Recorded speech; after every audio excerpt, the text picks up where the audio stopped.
오늘 본문 말씀은 그 진리를 잘 파악하는 것이 참 중요합니다.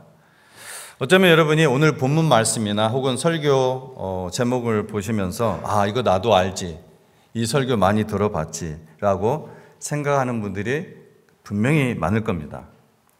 그런데 이 성경 구절은 꽤 또 많은 분들이 잘못된 방향으로 설교를 하거나 또 이해하는 대표적인 그러한 말씀입니다. 이 말씀 안에는 분명히 심는 대로 거둔다는 이 자연의 법칙 혹은 인과의 법칙이 분명히 들어있지만, 하나님께서 그 법칙을 인용하셔서 무엇을 말씀하시려고 하는지를 이것을 보지 못하면 오히려 위험합니다. 즉 이 말씀의 진리를 파악하지 못하면 차라리 모르는 것이 더 나을 수도 있다는 것입니다. 예를 든다면 이렇습니다. 어떤 청년이 멀리 있는 어머니에게 편지를 받았습니다. 봉투를 뜯자 이런 글이 눈에 확 들어왔습니다. 돈 좀 아껴 써라. 청년은 화가 났어요. 아니, 엄마는 웬 잔소리? 나를 믿지 못하나? 나도 힘든데. 그런데 나중에 다시 편지를 제대로 읽어보니 그 앞뒤에 이런 내용이 있었습니다. 요즘 많이 힘든 것 같더라. 너무 무리하지 말고 몸도 마음도 잘 챙기고 돈 좀 아껴 써라. 혹시 모자라면 엄마가 보내줄게. 엄마는 언제나 내 편이다. 라는 말이 전체적인 내용이었어요. 아들은 갑자기 눈물이 확 쏟아졌습니다. 좀 분명히 돈 좀 아껴 쓰라는 말을 하고 있습니다. 하지만 이 편지의 진위는 그것이 아니죠. 아들이 자기가 당장 눈에 들어오는 것만 읽고 그냥 화가 나서 그냥 말아버렸다면 엄마의 진위를 오해했을 것입니다. 오늘 사람이 무엇으로 심든지 그대로 거두리라는 이 성경 구절을 인용해서 이 땅에서 고통을 참고 열심히 최선을 거두면 반드시 거두게 되고 성공한다. 부자가 된다. 이 정도로 이 말씀을 이해를 하면은 이 말씀의 진리를 왜곡하는 것입니다. 본문을 통해 하나님께서 우리에게 말씀하고자 하시는 그 진리는 성경에 나와 있어요. 8절에 분명히 나와 있습니다. 자기의 육체를 위하여 심는 자는 육체로부터 썩어질 것을 거두고 성령을 위하여 심는 자는 성령으로부터 영생을 거두리라. 이 말씀이 진리예요. 이 말씀이 목적이에요. 이 말씀은 구원과 영생에 관한 말씀을 하는데 그 목적이 있어요. 6절, 7절은. 이 진리를 빼버리면 이 말씀은 여러분 절에 가서도 이런 말 들을 수 있고, 무슬림들이 모이는 모스크에 가서도 들을 수 있고, 성당에 가서도 들을 수 있고, 심지어 여러분 무당에 가서도 들을 수 있는 말입니다. 굳이 예배당에서, 굳이 성경에서 이런 말을 기록해 놓을 필요가 없습니다. 오늘 바울은 스스로 속이지 말라고 강하게 시작합니다. 왜냐하면 우리는 때로 잘못 심어놓고 좋은 열매를 기대하는 착각을 하기 때문입니다. 또 아무것도 심지 않았으면서 풍성한 열매를 기대하는 자기 기만에 빠지기도 합니다. 저는 여기에 계시는 여러분 모두가 열심히 인생을 살고 계신다는 것을 압니다. 그래서 또 오늘 이 자리에 올 수 있는 것이죠. 하지만 우리가 이 세상에서 똑같은 사업을 하고 똑같은 직장을 다니고 똑같은 공부를 하고 똑같은 일을 한다고 여러분 가정해 보십시오.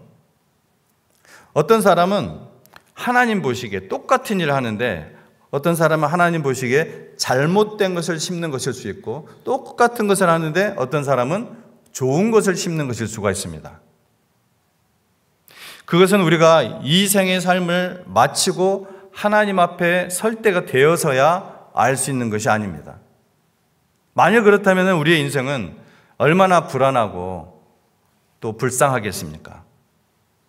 하나님은 우리가 그렇게 살기를 원하지 않으십니다. 확신과, 하나님 주시는 그 확신과 평안 가운데 살기를 원하십니다. 그래서 하나님은 이 예배를 통해서 항상 우리 한 사람 한 사람을 초청하고 계세요. 이 예배를 통해서 사랑으로 부르시고 기대하고 계십니다. 구원과 관련하여는 너희는 믿음 안에 있는가? 너희 자신을 시험하고 너희 자신을 확증하라. 예수 그리스도께서 너희 안에 계신 줄을 너희가 스스로 알지 못하느냐? 또 영생에 관하여는 너희가 먹든지 마시든지 무엇을 하든지 다 하나님의 영광을 위하여 하라. 먼저 그의 나라와 의를 구하라. 그리하면 이 모든 것을 너희에게 더하시리라. 자, 그런데 우리는 살아가면서 종종 자기 자신과 하나님을 속이는 위험한 실수를 범하곤 합니다. 스스로 속이는 사람들이, 우리가 가장 잘 속이는 대상은 누굴까요? 바로 우리 자신입니다. 그래서 착각을 합니다. 우리는 이런 식으로 스스로를 속입니다. 남들이 모르면 괜찮아. 일단 급한 일부터 하고 나중에 회개하지 뭐. 하나님은 사랑이시니까 다 이해해 주실 거야. 이게 다 착각이라는 거예요. 지난 한 주간 여러분 이 세 가지 말로만 수많은 것들이 있는데 이 세 가지로만 여러분 스캐닝을 해보십시오. 여러분 라이프를. 농부가 값비싼 벼 대신 이 아무 데서나 구할 수 있는 이 잡초의 씨앗을 뿌리면서도 추수 때는 벼를 수확할 거야 라고 아주 굳센 믿음을 갖는다고 하더라도, 믿습니다 한다고 하더라도 그것은 스스로를 그냥 속이는 행위예요. 하나님을 업신여기는 행위입니다. 여러분, 구약에서 아간과 그의 가족이 왜 죽음을 당했습니까? 신약에서 아나니아와 그의 아내 삽비라가 왜 즉사했다고 기록합니까? 그 죄가 하나님을 속이려고 한 죄, 즉 하나님을 업신여긴 죄였기 때문입니다. 스스로 속이지 말라. 하나님은 업신여김을 받지 아니하신다 하신 이 말씀은 결국 누구를 위한 말씀입니까? 우리를 위한 말씀입니다. 우리를.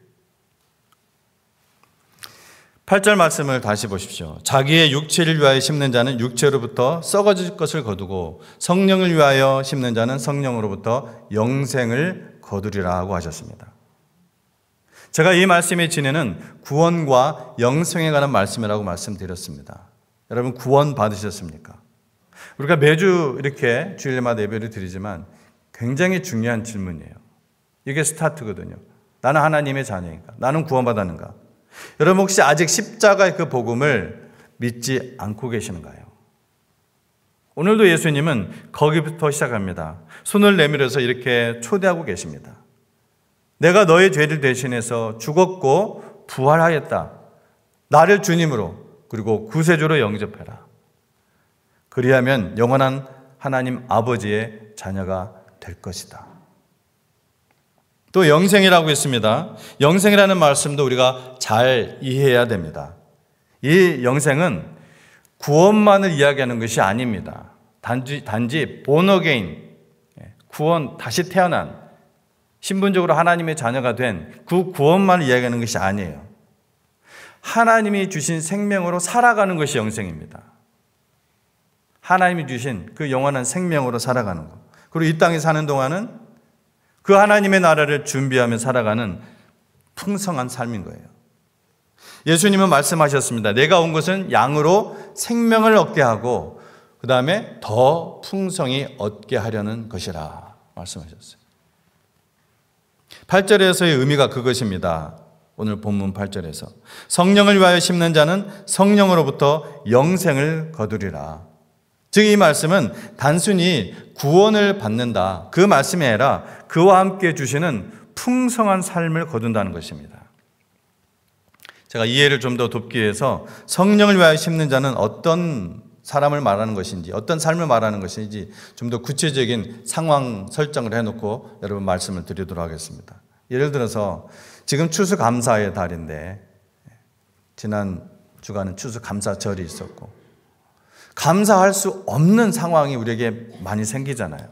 도저히 감사할 수 없는 상황, 이해할 수 없는 상황. 믿음으로 심는 사람은 하나님을 바라봅니다. 그 하나님을 통해서 그 상황, 환경을 믿음의 눈으로 바라봅니다. 하나님, 범사에 감사라고 하신 그 말씀을 믿고 그 말씀 붙잡고 제가 이해할 수 없지만 감사합니다. 범사에 감사하라고 했으니까 라고 고백을 합니다. 그때 하나님께서는 그러한 가운데서 내 마음을 바꾸시고 하나님을 사랑하는 자에게 모든 것이 합력하여 선을 이루시는 그 하나님으로 인해 평강을 주십니다. 결국 하나님은 감사의 고백을 그 열매로, 실제적인 열매로 바꾸어 주십니다. 반대로 이러한 믿음의 씨를 심지 못하는 경우는 하나님을 보지 않습니다. 감사할 수 없는 상황이라고 해서 불평과 원망을 심으면은 그 문제는 사그라드는 것이 아니라 여러분 더 커집니다. 마음은 더 무거워집니다. 원망은 또 다른 원망을 부르고 결국 그 사람의 영혼은 점점 메말라 갑니다. 그래서 감사의 씨를 심으면 감사의 열매를, 불평의 씨를 심으면 불평의 열매를 거둘 수밖에 없습니다. 또 부정적인 상황과 환경, 비슷한 말일 수는 있겠지만 조금 달라요. 어떤 계속해서 부정적인 상황이에요. 부정적인 환경이에요. 열악한 환경. 근데 주변은 모두 부정적인데도 믿음으로 심는 사람은 뭐라고 생각을 하고 뭐라고 또 말을 하느냐. 그래도 하나님이 일하십니다. 그래도 하나님이 일하실 것입니다. 이렇게 말합니다. 그렇게 할 때 그 말이 자기의 마음을 밝히고 뿐만 아니라 공동체에 소망을 뿌려줍니다. 여러분, 하나님은 결국 그 믿음을 보시고 일하십니다. 내 믿음대로 될지어다. 그 반대의 씨를 심는 경우, 어려운 일 앞에서 항상 부정적인 말, 뭔 일만 하면은 비관적인 말, 냉소를 뿜어내는 사람입니다. 관계를 깨는 사람이고 공동체에 냉기를 흐르게 합니다. 결국 그 사람은 두려움과 낙심이라는 열매를 스스로 맛보게 됩니다. 기도가 막히고 하는 일마다 꼬입니다. 그 믿음대로 되는 거예요. 믿음의 말은 믿음의 열매로, 이 부정적인 말은 두려움의 열매로 돌아오는 거예요. 또 육체적인 고통 속에 있는 경우 있죠. 몸이 아프고 고통 중이지만 자기 영혼의 시편에서 다윗이 그렇게 자기 영혼에 명령을 하는 시편이 있어요. 내 영혼아 여호와를 찬양하라. 자기 영혼에 명령을 합니다. 내 영혼아 여호와를 찬양하라. 찬양할 수 없는 상황과 환경이기 때문에 자기 영혼에 명령을 합니다. 하나님 주신 그 영으로 내 영혼아 여호와를 찬양하라. 그리고 내 영혼이 주를 찬양합니다. 이렇게 고백하는 사람이에요. 여러분, 눈에 보이지 않지만 찬양하는 사람은 기도보다 빠르게 그 사람의 영혼을 리프트업 들어 올려줍니다. 숭고한 곳에 그 영혼을 서게 합니다. 반대로 반대의 씨를 심는 경우, 우리도 이런 일이 자주 범하죠. 육체적인 그냥 심한 고통이 오면은 짜증, 가장 쉽게 올려오는 것은 짜증이죠. 짜증은 올라와요. 근데 짜증에 머무르면 안 돼요. 불평이 올라오지만 불평에 머무르면 안 돼요. 그걸 또 퍼뜨리면 안 됩니다. 원망의 말을 뿌리고 그러면은 고통은 2배, 3배가 됩니다.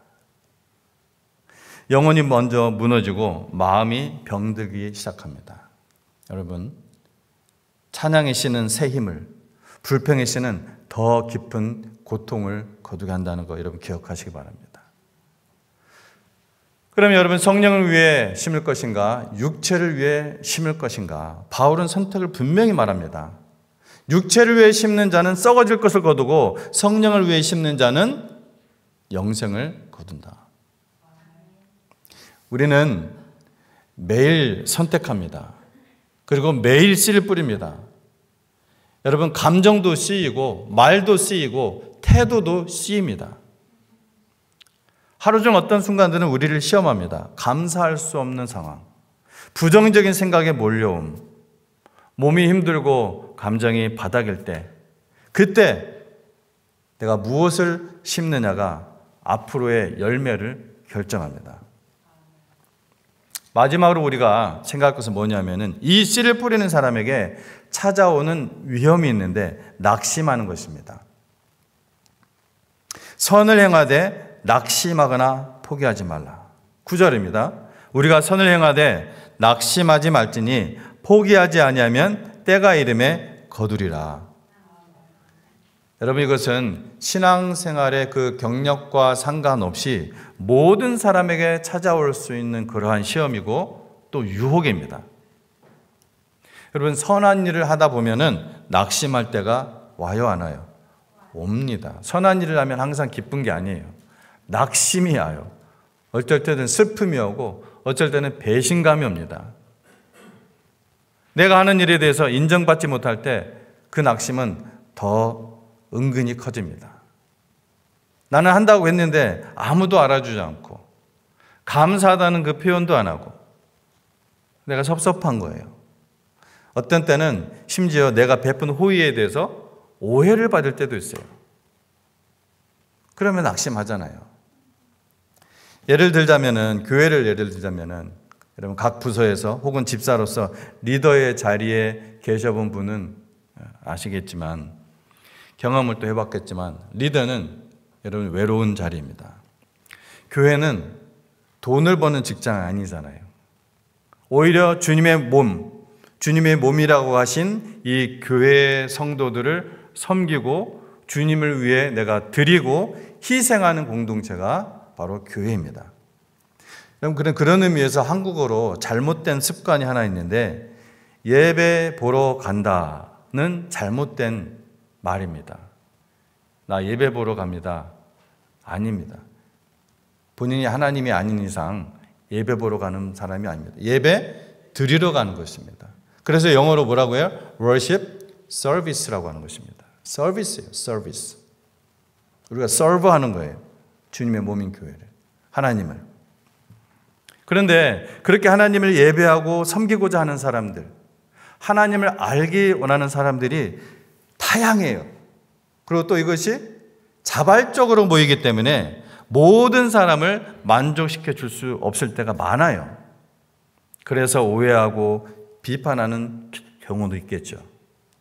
그래서 그것 때문에 순간 마음이 상하더라도 낙심하지 마십시오. 하나님은 다 아십니다. 여러분, 오직 하나님만 공의로우시고 모든 것을 아시고 반드시 영원한 것으로 갚으시는 하나님이십니다. 때로 낙심이 공격하지만 포기하지 말라는 것입니다. 기분이 나쁘고 마음이 상하면 그냥 그만둘래. 조금 좀 힘들면은 그만둘래. 이렇게 할 때 하나님께서는 물론 우리의 연약함을 잘 아실 겁니다. 하지만 맡은 자들에게 구할 것은 충성이라는 이 말씀의 그 은혜와 이 장차 부어질 복을 경험하지는 못합니다. 구약과 신약에 쓰여진 이 단어 충성, 제가 몇 번 말씀드린 것 같긴 한데, 구약과 신약에 쓰여진 이 충성이라는 단어를 스터디를 해보면은 열심히 한다, 열심히 봉사한다가 아닙니다. 이 핵심이면은 변함없이 믿음을 지킨다, 신실함을 유지한다는 뜻입니다. 이것이 충성이에요. 목사인 저에게도 낙심이 분명히 와요. 낙심할 때는 낙심할 수밖에 없지만 뭐 하지 말라? 포기하지 말라는 것입니다. 낙심이 올라오더라도 포기하지 말라. 지금 내가 하고 있는 일이 정말 그리스도 안에서 해야 되는 일이라면은 포기하지 말아야 돼요. 여러분, 승리한 그리스도인은 낙심이 없었던 사람이 아니라 낙심을 이긴 사람이에요. 여러분, 근대 크리스찬의 모델, 제가 윌리엄 윌버포스라는 이 이야기를 하고 마치도록 하겠습니다. 언젠가는 제가 이분에 대해서 한번 꼭 말씀을 드리고 싶었습니다. 1833년 7월 29일 윌버포스는 70대, 정확하게는 76세의 그 나이로 생을 마감을 했습니다.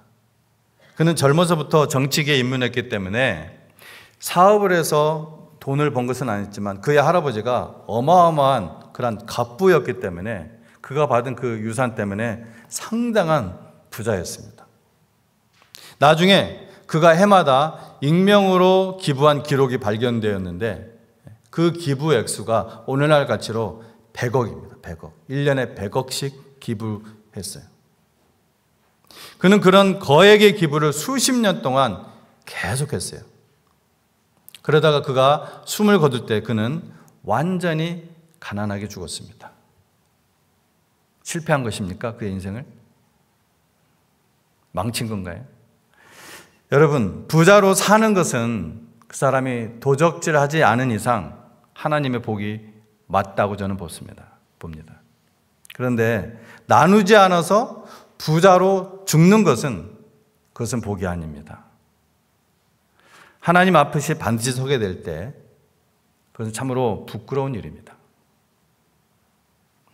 영국은 기독교가 국교로 정해져 있었고 당시에 수많은 크리스찬들이 지금은 텅텅 비어 있지만 그 당시에는 수많은 크리스찬들이 교회에 다니고 있었습니다. 하지만 엄청난 숫자의 사람들이 고통을 받고 있는 현실, 그 사람은 누구를 얘기하는 거냐? 노예들입니다.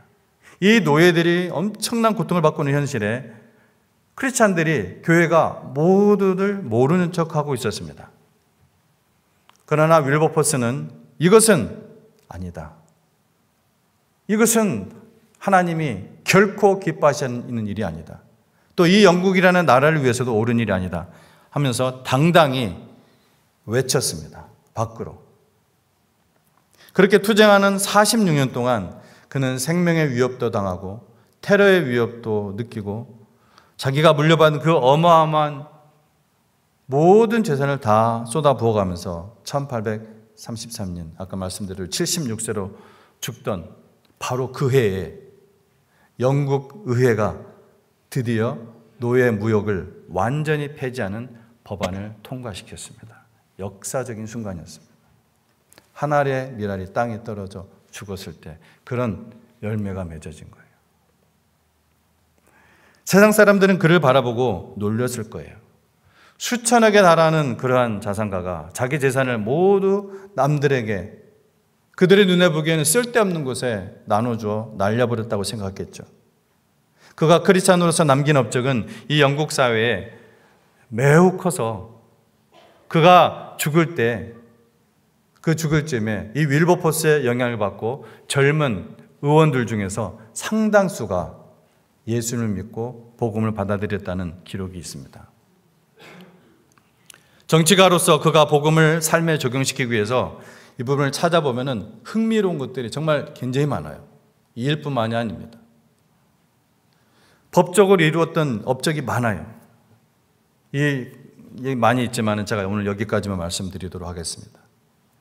세상의 눈으로 보면 그의 생애와 죽음은 참으로 쓸쓸한 것이었지만 주님께서 그의 죽음을 보실 때 정말 영광스러운 삶을 살았다고 칭찬하실 것이 분명합니다. 잘하였다 착하고 충성된 종아 하며 주님의 품에 안겼을 윌리엄 윌버포스의 그 모습을 상상해 보십시오. 여러분, 우리의 삶에 많은 것들이 그렇습니다. 성령으로 사는 일이 쉬워요? 쉽지 않아요? 쉽지 않아요. 오히려 핍박이 올 때도 있고 오해를 받을 때도 있고 비난을 받을 때도 있고 멍청하다는 소리를 들을 때도 있습니다. 그러나 예수님 안에서 그것이 옳은 일이라면은, 주님이 말씀하신 일이라면은, 주님께 영광이 되는 일이라면은 내가 부지런히 심어야 돼요. 부지런히 포기하지 말고 그 씨를 뿌려야 된다는 것입니다. 여러분이 2025년 지금까지 그렇게 달려오셨다면 성령으로부터 지금 여러분 영생을 거두고 계시는 것입니다. 인생은 단 한 번 살 수밖에 없고 기회는 여러분 너무나 잘 알다시피 계속 기다려주는 것이 아닙니다. 예수님의 제자들을 보면요, 신통치 않은 사람들이 대부분이에요. 그래서 저는 처음에 예수님이 이 제자들을 뽑은 걸 보고 제가 성경을 모르고 하나님의 이런 것들을 모를 때 참 이상하다. 분명히 예수님은 전지전능하신 하나님인데 이렇게 어리석은 사람들, 이렇게 신통치 않은 사람들, 이런 사람들을 뽑았을까? 하나같이 이기적이고 계산적이고 한자리 하고 싶어하고 동문서답하고 배신하고 도망가고 그런데 예수님이 어떤 분이셨는지 요한복음에 그 예수님을 정말 사랑했던 그 사도 요한이 요한복음에 뭐라고 기록한지 아세요? 제자들을 사랑하시되 끝까지 사랑하시니라 하셨습니다. 언제까지요? 웬만히 참을 때까지가 아니라 끝까지 사랑하셨습니다. 주님이 우리를 포기하지 않으셨어요.